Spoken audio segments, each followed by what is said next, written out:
Slow violence is not a hurricane that we see ravaging across the eastern part of the U.S., or the wildfires that we see in the forests along the west coast as temperatures on Earth continue to rise. Slow violence is the things that we don't see, the things that we don't realize happening right under our noses, the things that are slowly beginning to destroy our Earth and slowly beginning to destroy the lives of the people on this Earth. Slow violence is the declining health of the people in Ecuadorian Amazon as big corporations continue to drill oil and resources out of the earth, causing pollution to fill their waters and causing them to get more and more sick. Slow violence is redlining, placing black and brown communities in close proximity to fossil fuel power plants and other industrial creations, exposing them to highly polluted air and asking ourselves why there are so many health disparities. Slow violence is ignorance. Ignorance to the fact that lives are being destroyed as a result of industrial and capitalistic gains. Slow violence is selfishness, viewing oneself as most important and not being considerate of how actions affect other communities. It's with that same selfish mindset that one views themselves as an island, immune to the slow violence that's slowly creeping around them. A floating island in a sea called space. That space is the darkness of slow violence, the darkness of rising seawater levels, the darkness of deforestation, darkness that we must fight against before it takes over us all.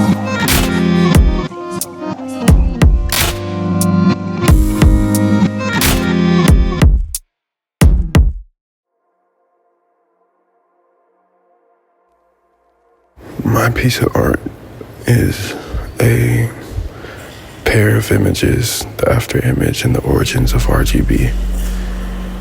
And this really sticks out to me because it kind of alludes to the distracting nature of a screen and how it burns the image into your mind. It creates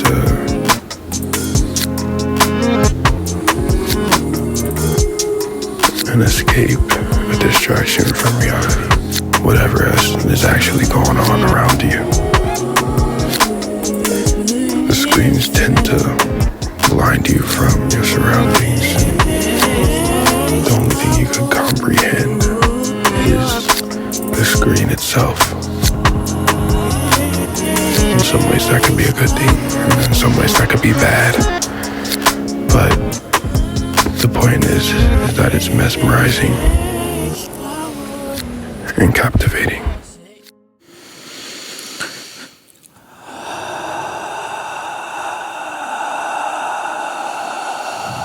Yo no existo en el futuro.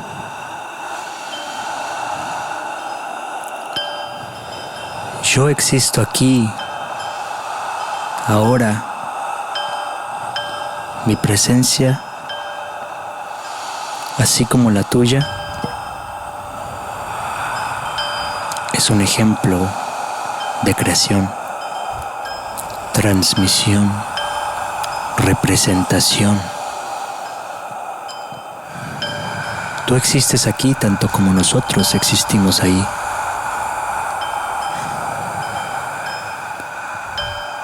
Somos extensiones de muchas cosas.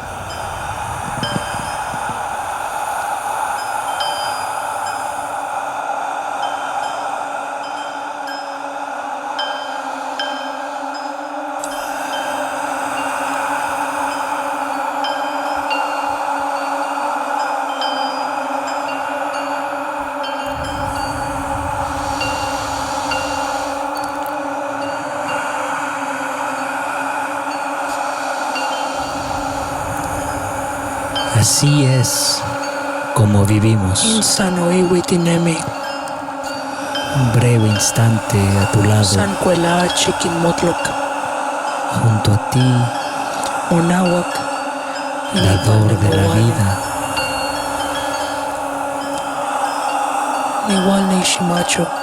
Vine a que me conozcan aquí, sobre la tierra.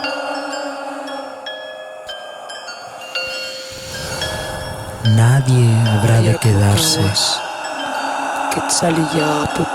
Plumas de quetzal se hacen trizas. Pinturas se van destruyendo. Las flores se marchitan. Todo es llevado allá, a la casa del sol.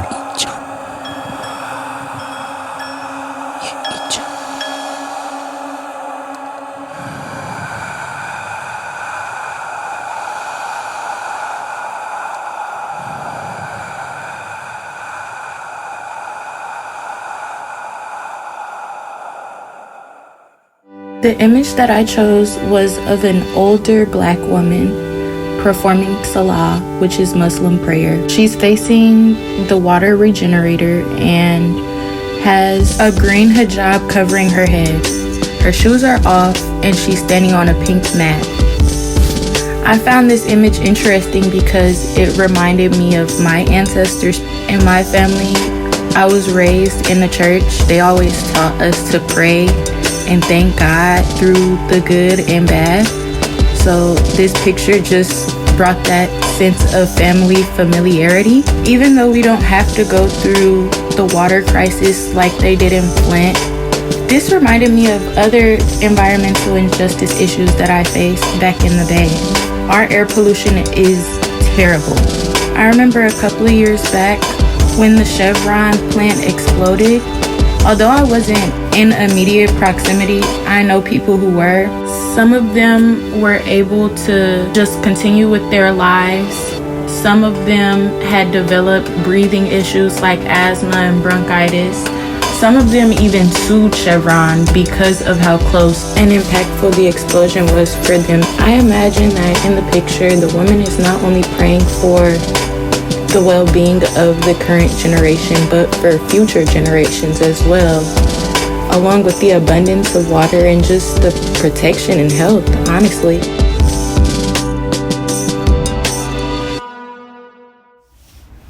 Okay, it's quiet. The screen's moving. Well, not the screen, but waves maybe. Yeah. It feels like the whole room's breathing. I'll slow down a bit, just not to mess up the rhythm. I see that shimmer, like light skipping over the water. And I step closer. The ground feels uneven, like walking on the shore where the sand keeps shifting. Every step has that tiny wobble. But somehow, my body just knows how to balance. I see some people dancing or moving, slow, steady, not performing exactly, just being in rhythm with the water, with the waves. It's like their feet are arguing with gravity and winning softly. That sway, that half turn, I can feel it in my own spine. I try to match the movement. It's kind of funny. Once you start moving with it, you realize balance isn't about staying still. It's about constant tiny corrections, little talks between your heel and your breath. The sound of the water's there, but faint. You hear it more in your chest than in your ears. It comes in, pulls back, comes in again, like time itself can't decide whether to leave or stay. I close my eyes for a second. There's this low pull, not forward or backward, just around the space, like being carried by something that doesn't need you to move at all.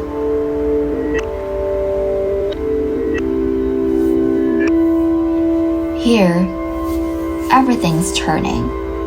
The camera, the people, the world, maybe me too. The horizon line's not really stable. It's beautiful, but it messes with your sense of direction a bit. I think about how we balance when everything's moving. My ankle wobbles. I laugh. The floor's steady, but it doesn't feel that way because the air in here is moving like water.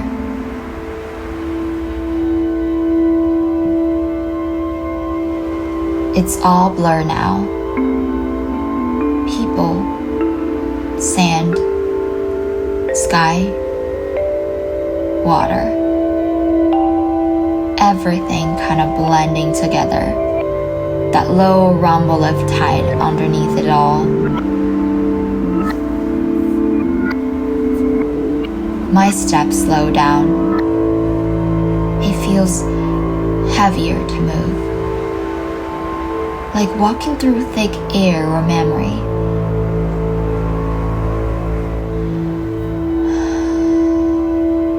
I breathe, and the sound folds into the space. It's not really me watching anymore. It's like I'm also part of it.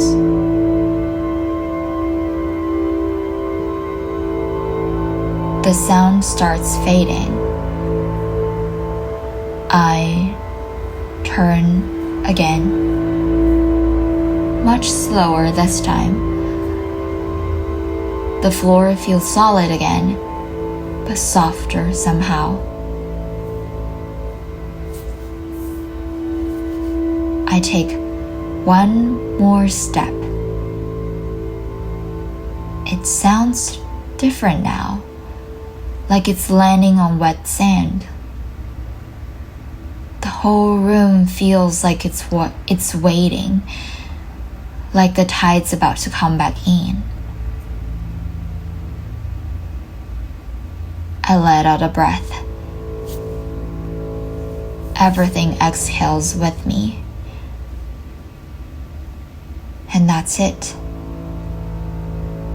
It just keeps turning.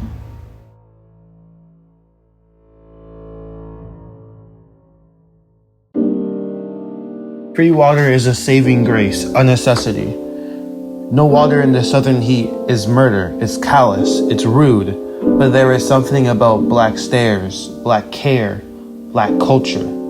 The community keeps its head up, its eyes up, its spirits up. The government was meant to care for us, but instead, the community steps up. No wonder we have problems of abandonment. We don't have clean water to keep us cool. The community serves together, stares together. Trucks in boots and sunshine on black sweaty skin.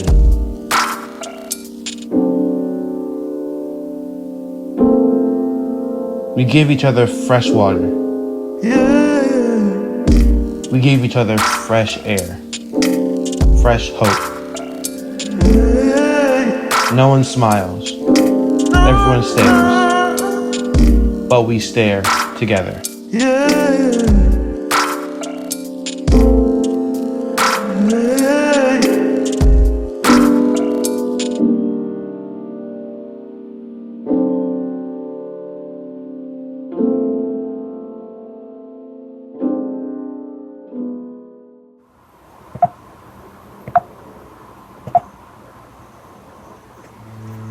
I see numbers, as many as millions.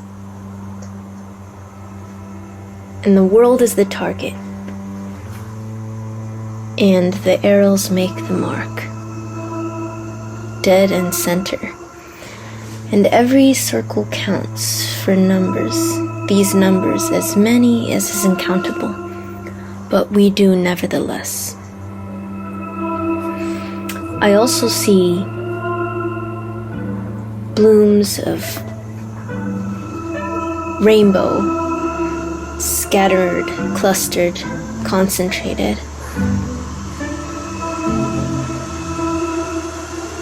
Collections of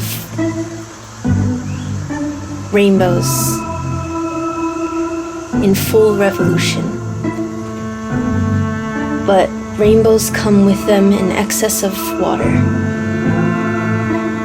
and something like light for warmth and growth, a sign of hope and flood that takes over and overtakes, encroaches on this piece of green.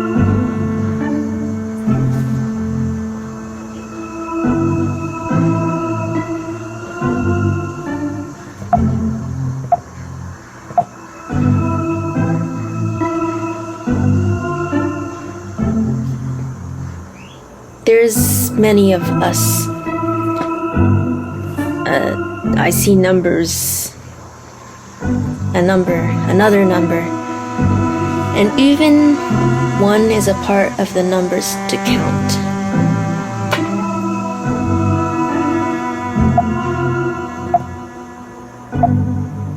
These numbers count for circles. In circles, so one might come around to see how these circles connect. When we connect, we come around in circles, upon circles, within circles. And circles seem to come up off this surface, and these threads count. Connect us, warp the fabric binding us. When and how do we break the pattern?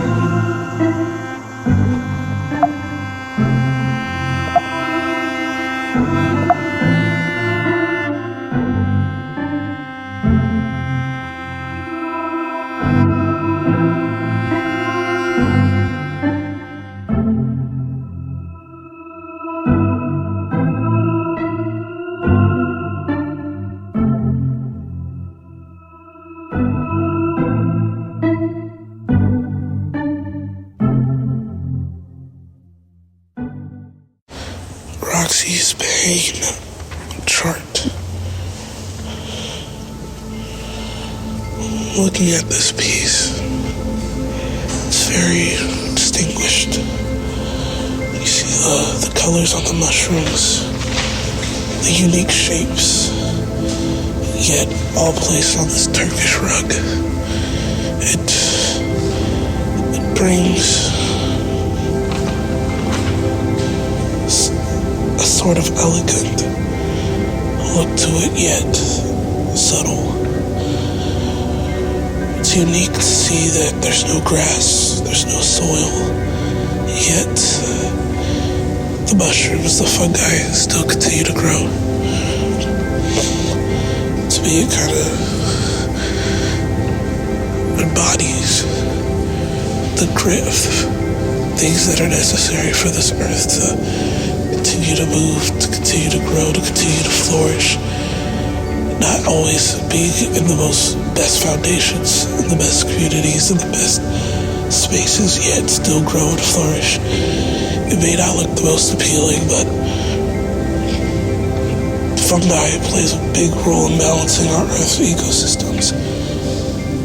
Yet it has to grow in any and every environment.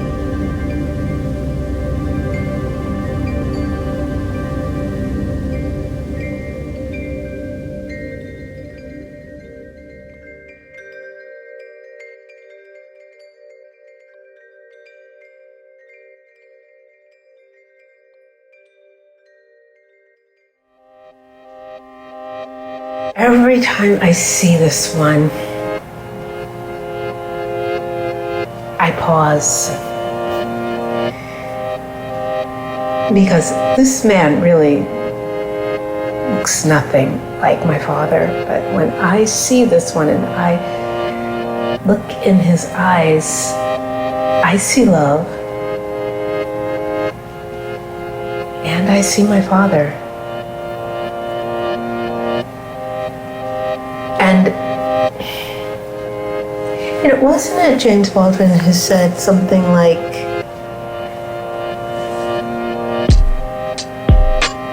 love, can you see love in someone who doesn't look like you?